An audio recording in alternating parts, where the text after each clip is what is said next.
Welcome to this series of MGT 401 short lectures. ये MGT 401 के short lecture series की video है। New syllabus के मुताबिक कंप्लीट सीरीज़ इस चैनल के ऊपर अपलोड की जा रही है और आज की वीडियो के अंदर आपको MGT 401 का मॉड्यूल नंबर 10 करवाया जा रहा है। इसके अंदर जितने भी टॉपिक्स हैं उनके मेन पॉइंट्स करवाए जा रहे हैं फाइनल टर्म एग्ज़ाम्स की प्रिपरेशन के लिए। तो शुरू करते हैं आज के इस ट्यूटोरियल को। सो अंडरस्टैंडिंग इन्वेस्टमेंट प्रॉपर्टी, इससे शुरुआत करते हैं हम। अब यहाँ पर टेक्स्ट आपको छोटा लिखा दिखाई दे रहा है, उसके लिए सॉरी, एक इशू की वजह से। तो इन्वेस्टमेंट प्रॉपर्टी से मुराद जो है वो लैंड या बिल्डिंग होती है जो कि एक एंटिटी के पास होती है प्राइमरीली तौर पे, ताकि अर्न किया जा सके रेंटल इनकम, इसके अलावा कैपिटल एप्रिसिएशन के लिए भी या फिर दोनों के लिए।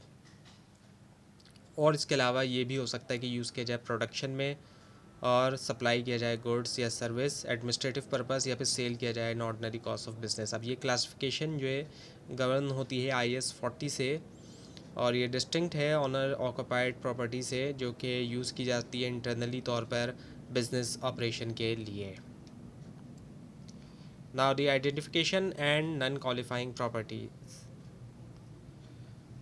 आइडेंटिफाई करने के लिए इन्वेस्टमेंट प्रॉपर्टी एंटिटीज़ को लाजमी तौर पर कंफर्म करना चाहिए कि प्रॉपर्टी जो है वो हेल्ड की जाए अर्न करने के लिए रेंटल्स, कैपिटल एप्रिसिएशन के लिए या फिर दोनों, और उसको यूज़ ना किया जाए प्रोडक्शन के लिए, सप्लाई ऑफ गुड्स या फिर सर्विसेज, एडमिनिस्ट्रेटिव पर्पस, या फिर जो इंटेंडेड फॉर सेल है नॉर्मल कॉस्ट ऑफ बिजनेस में। अब एग्जांपल लें तो जैसे कि लैंड जो है उसको हेल्ड किया गया लॉन्ग टर्म एप्रिसिएशन के लिए, या फिर बिल्डिंग जो लीज्ड है ऑपरेटिंग लीज के अंडर में, प्रॉपर्टीज़ जो अंडर कंस्ट्रक्शन है फ्यूचर इन्वेस्टमेंट के लिए, फ्यूचर इन्वेस्टमेंट के लिए वो भी क्वालिफाई होती है। जबकि प्रॉपर्टी जो कि यूज़ की जाती है बिजनेस ऑपरेशन में जैसे कि फैक्ट्रीज़ या ऑफिसेस, वो जो है पूरा नहीं करती क्राइटेरिया। और प्रॉपर्टी हेल्ड फॉर सेल को क्लासिफाई किया जाता है IS 2 के अंडर एज एन इन्वेंट्री, और वो एक्सक्लूडेड है। अब जैसे कि रियल इस्टेट जो है डेवलपर कंस्ट्रक्ट कर रहे हैं अपार्टमेंट्स, सेल के लिए क्लासिफाई करना चाहिए उनको एज इन्वेंट्री के तौर पे। और अगर कुछ यूनिट्स जो है टेम्प्रेरी तौर पे रेंट किए गए अट्रैक्ट करने के लिए बायर को, सो जो इंटेंशन है पीछे होल्ड करने की वो क्रिटिकल है। शॉर्ट टर्म रेंटल अरेंजमेंट का एम होता है फैसिलिटेट करना सेल, वो चेंज नहीं करता उसकी क्लासिफिकेशन को। Now the special cases and scenarios. अब dual use and additional service की बात करते हैं हम। तो कई ऐसी प्रॉपर्टीज़ होती हैं जो डुअल पर्पस को पूरा करनी है, दो यानी कि जैसे कि शॉपिंग मॉल रेंट पे दिया गया उनको, जबकि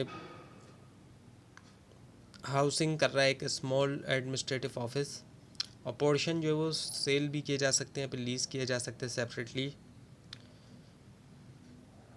अगर नहीं किया गया प्रॉपर्टी को classify as a investment property, तो सिर्फ ऑनर ऑक्यूपाइड पोर्शन जो है वही इनसिग्निफिकेंट है। और दूसरा कंसिडरेशन जो है वो है एंसिलरी सर्विसेज। जब सर्विसेज जैसे कि मेंटेनेंस या सिक्योरिटी माइनर है और प्रॉपर्टी रहती है इन्वेस्टमेंट प्रॉपर्टी, जबकि सर्विसेज जो कि सिग्निफिकेंट है जैसे कि होटल ऑपरेशन में जहाँ हॉस्पिटैलिटी सर्विस डोमिनेट करती है, सो प्रॉपर्टी बन जाती है owner occupied. Now the recognition, measurement and transfers. Recognition and measurement models की हम बात करते हैं तो इन्वेस्टमेंट प्रॉपर्टी रिकग्नाइज़ की जाती है जब economic benefit, future economic benefit probable हो और कॉस्ट को रिलायबली तौर पे मेजर किया जाए।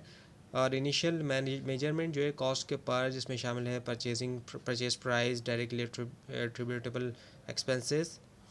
और सब्सिक्वेंट मेजरमेंट जो है फॉलो कर सकती है या तो कॉस्ट मॉडल या फिर फेयर वैल्यू मॉडल। और कॉस्ट मॉडल के अंडर प्रॉपर्टी जो है उसको कैरी किया जाता है कॉस्ट लेस एक्यूमुलेटेड डेप्रिसिएशन और इम्पेयरमेंट, सिमिलर जो है IS 16 के। और फेयर वैल्यू मॉडल के अंडर प्रॉपर्टी जो है उसको रीवैल्यू किया जाता है हर रिपोर्टिंग डेट में, और साथ में चेंजेस जो कि रिकग्नाइज होती हैं प्रॉफिट या लॉस में। So transfer and change of use की हम बात करते हैं। ट्रांसफ़र होता है जब चेंज आता है प्रॉपर्टी यूज़ में, जैसे कि मूविंग होना इन्वेस्टमेंट प्रॉपर्टी से ऑनर ऑक्यूपाइड या फिर वाइस वर्सा। और कॉस्ट मॉडल में ट्रांसफ़र जो है वो अल्टर नहीं करता कैरिंग अमाउंट।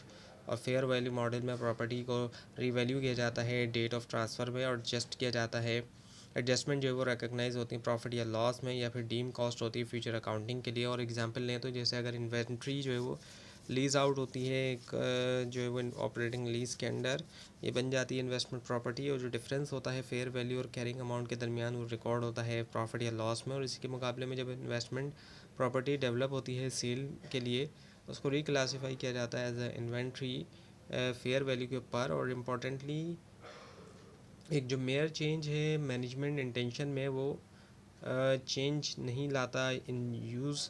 और एक्चुअल जो कमिटमेंट होती है न्यू एक्टिविटी की, जैसे कि लीजिंग जो है वो रिक्वायर्ड है।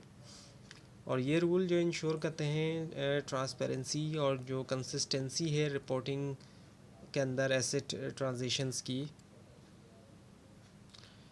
सो प्रैक्टिस सिनेरियो एंड की टेक अवेज की हम बात करते हैं। दो कॉमन सिनेरियोज इलस्ट्रेट करते हैं जो प्रैक्टिकल एप्लीकेशन है IAS 40 की। पहला ये कि क्या इन्वेस्टमेंट प्रॉपर्टी को रिक्लासीफाई किया जा सकता है एज एन इन्वेंट्री अगर रेनोवेट किया जाए सेल के लिए। यस, अगर रिनोवेशन सिग्निफिकेंटली तौर पे बढ़ाता है रेंटल स्टैंडर्ड्स या फिर लेटेबल एरिया, और इंडिकेटिंग के डेवलपमेंट जो है वो डिस्पोजल के लिए रूटीन मेंटेनेंस जो है वो क्वालिफाई नहीं करती। सेकंड ये कि can property under construction classified as inventory be reclassified as investment property if disposal plan ends. तो इसका आंसर नो है, अनलेस के एक ऑपरेटिंग लीज एग्रीमेंट जो है वो हो जो कि signal they change in use का। और ये एग्जांपल जो है वो दिखाती हैं जो क्लासिफिकेशन है जो कि की गई है एक्चुअल यूजेज और कॉन्ट्रेक्चुअल एग्रीमेंट्स पे, ना कि सिर्फ मैनेजमेंट की इंटेंट पे। एंटिटीज़ को डॉक्यूमेंट्स भी करना चाहिए डिसीशंस और सपोर्टिंग एविडेंस, ताकि यकीनी बनाए कंप्लाइंस को और अवॉइड करें किसी भी तरह का जो मिस इंटरप्रिटेशन है उसको ऑडिट के दरमियान। और हमेशा जो है वो अलाइन करें क्लासिफिकेशन जो है वो इकोनॉमिक सब्सटेंस के साथ, और जो ऑब्जर्वेबल एक्शंस हो गए जैसे कि लीजिंग हो गया या डेवलपमेंट एक्टिविटीज़ वगैरह हो गई। तो ये था आज का लेसन। आपको अगर इस बारे में कोई क्वेश्चन है, ख़ासतौर पर इसमें कोई मिस्टेक दिखाई दे, ज़रूर हाईलाइट कीजिए। और इस पूरी सीरीज़ को देखने के लिए और फाइनल टर्म एग्ज़ाम्स की प्रिपरेशन के लिए इस चैनल को सब्सक्राइब कीजिए, बेल आइकन के ऊपर क्लिक कीजिए। Thanks for watching this video and best of luck.